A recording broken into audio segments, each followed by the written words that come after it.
కేసీఆర్ సర్కార్ 2 టర్మ్లకు కలిపి చేసిన అప్పు కేవలం అక్షరాల 2,80,000 కోట్ల రూపాయలు మాత్రమే. మీరు విన్నది నిజమే. అప్పు అక్షరాల 2,80,000 కోట్లు మాత్రమే. రేవంత్ రెడ్డి సర్కార్ అసెంబ్లీలో శ్వేతపత్రం రూపంలో వండి వార్చిన కేసీఆర్ అప్పుల లెక్కలు 6,71,757 కోట్ల రూపాయలు అనేది పచ్చి అబద్ధమని పార్లమెంటులో కేంద్ర ప్రభుత్వం చెప్పిన లెక్క తేల్చింది. అసలు ట్విస్ట్ ఏంటంటే కేసీఆర్ అప్పుల మీద అప్పులు చేసి రాష్ట్రాన్ని దివాళా తీయించారని నోరు పారేసుకున్న వాళ్లకు షాకింగ్ న్యూస్ మరొకటుంది. కేసీఆర్ జమానాలో రాష్ట్రం చేసిన అప్పుల కంటే ఆస్తుల కల్పనే ఎక్కువ అనేది ఇప్పుడు కాంగ్రెస్ బీజేపీ నేతల గుండెల్లో రైళ్లు పరిగెత్తేలా చేస్తున్నాయి. తెలంగాణను కేసీఆర్ ఏ విధంగా అభివృద్ధి పథంలోకి నడిపించారు, ఎంతటి ఆర్థిక క్రమశిక్షణతో పసిగుడ్డు తెలంగాణను పరుగులు పెట్టించే ఆర్థిక శక్తిగా తీర్చిదిద్దారో దేశంలోనే అత్యున్నత చట్టసభ అయిన పార్లమెంటు సాక్షిగా వచ్చిన సమాధానం అద్దం పడుతోంది. అంటే అప్పు లేకుండా అభివృద్ధి అనేది సాధ్యం కాదు. వ్యక్తికైనా ప్రభుత్వానికైనా. కేసీఆర్ హయాంలో చేసిన అప్పులు తీర్చలేక కింద మీద పడుతున్నట్లు ప్రతి వేదికపై చెబుతూ వస్తున్న రేవంత్ రెడ్డి తనను కోసినా రూపాయి దొరకదు అని చేతులెత్తేస్తున్నారు. కేసీఆర్ చేసిన అప్పులకు మిత్తిలు కట్టేందుకే ఖజానా సరిపోతలేదని తనను చెప్పులెత్తుకుపోయే వాళ్లాగా చూస్తున్నారని సీఎం హోదాను మరిచి మాట్లాడుతుంది రేవంత్ రెడ్డి అనే వ్యక్తి కాదు. ఓ సీఎం అనే సంగతి మరిచి చౌకబారు మాటలతో తనను తానే కాదు తెలంగాణ ప్రతిష్టను దివాళా తీయించేస్తున్నారు. ఇంతకీ రూపాయి కూడా దొరకడం లేదని చెబుతున్న రేవంత్ రెడ్డి సర్కార్ చేసిన అప్పెంతో తెలుసా? అక్షరాల 2,20,000 కోట్లు. అంటే 20 నెలల కాలంలో సగటున నెలకు దాదాపు 10,000 కోట్ల రూపాయలు. నెత్తిన రూపాయి పెడితే చారణాకు కొరగావటం లేదని జనం ముందు బుకాయిస్తున్న రేవంత్ రెడ్డి ఇంత అప్పు ఎందుకు చేశారంటే ఏం చెప్పలేని పరిస్థితి. రేవంత్ రెడ్డి తెలంగాణ పేరు చెప్పి తీసుకొచ్చిన అప్పు ఎవరి జేబుల్లో కుప్పగా మారుతోంది. 6 గ్యారంటీలో ఏ గ్యారంటీకి ఎంత ఖర్చు పెడుతున్నారు? అసలు ఇంతకు 6 గ్యారంటీలో ఎన్ని పథకాలు గ్యారంటీగా అమలవుతున్నాయి? ఎన్ని పథకాలు ఇప్పటికీ మొదటికి మోక్షం లేదు అన్నట్టు మూలుగుతున్నాయి? కనీసం ఒక్కటంటే ఒక్క పథకమైన ఆస్తుల కల్పనకు ఉపయోగపడేలా రూపుదిద్దుకుందా? సాగునీటి రంగ ప్రాజెక్టులైనా, ఆరోగ్య రంగంలో ఆసుపత్రులైనా ఒక్కటంటే ఒక్కటైనా పూర్తి చేశారా? కాదు, కనీసం మొదలెట్టారా?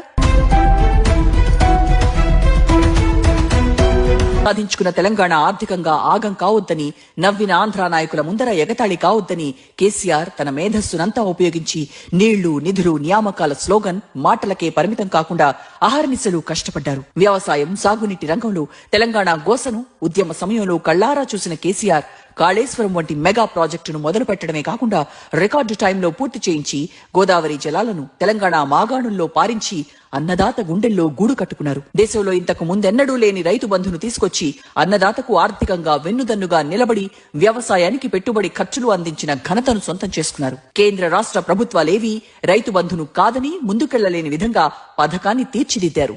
వ్యవసాయ, సాగునీటి రంగం కోసం కేసీఆర్ చేసిన ఖర్చును అప్పుగా చెప్పి తెలంగాణ ప్రజలను ఆగం చేసిన కాంగ్రెస్, బీజేపీ నేతల మాటలను ప్రజలిప్పుడు అర్థం చేసుకుని తిరగబడుతున్నారు. సాగునీటి రంగంలో కేసీఆర్ పెట్టిన ప్రతి రూపాయి ఖర్చు ఇప్పుడు ఆస్తుల కల్పనగా ఎదిగింది. అందుకే తెలంగాణ ఇప్పుడు అన్నపూర్ణగా అవతరించింది. కాళేశ్వరం వంటి భారీ నీటిపారుదల ప్రాజెక్టులు, ప్రతి ఊర్లో చెరువును బాగు చేయించిన మిషన్ కాకతీయ వంటి మైనర్ ఇరిగేషన్ పథకాలు, పల్లెల గొంతు తడిపే మిషన్ భగీరథ వంటి మంచినీటి పథకాలకు పెట్టిన ఖర్చు అప్పుల కుప్ప కాదు, తెలంగాణలో ఆస్తుల చిట్టా అని మేధావి వర్గంతో పాటు సాక్షాత్తు కేంద్ర ప్రభుత్వం చేసిన ప్రకటన ఆస్తుల కల్పన ప్రాజెక్టులని చెప్పకనే చెప్పాయి. మన ప్రాజెక్టులను పండబెట్టి మన నిధులను మళ్లించి ఆంధ్రలో ప్రాజెక్టులు కట్టుకున్నారు. అప్పులు రంగంలో కేసీఆర్ చేసిన ఖర్చు ముఖ్యంగా నాణ్యమైన విద్యను అందించడం ద్వారా మానవ వనరుల అభివృద్ధి పరంగా స్కూల్స్, హాస్టల్ బిల్డింగ్ల వంటి మౌలిక వసతుల రూపంలో తెలంగాణ ఆస్తులను పెంచాయి.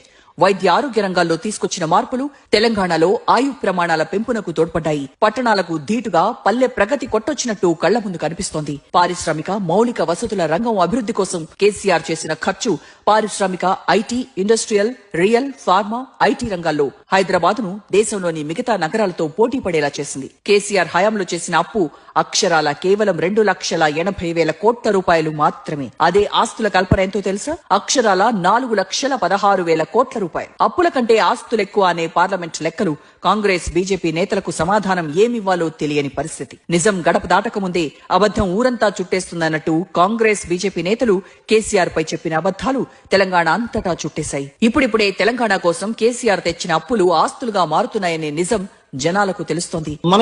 ముఖ్యంగా కాళేశ్వరం ప్రాజెక్టు ఇచ్చిన ఫలాలు, మిషన్ కాకతీయతో ప్రతి పల్లె పచ్చగా మారిన తీరు, రోడ్ల వంటి మౌలిక వసతులపై పెట్టిన ఖర్చు పారిశ్రామిక రంగ పురోగతికి, అభివృద్ధికి బాటలు వేశాయి.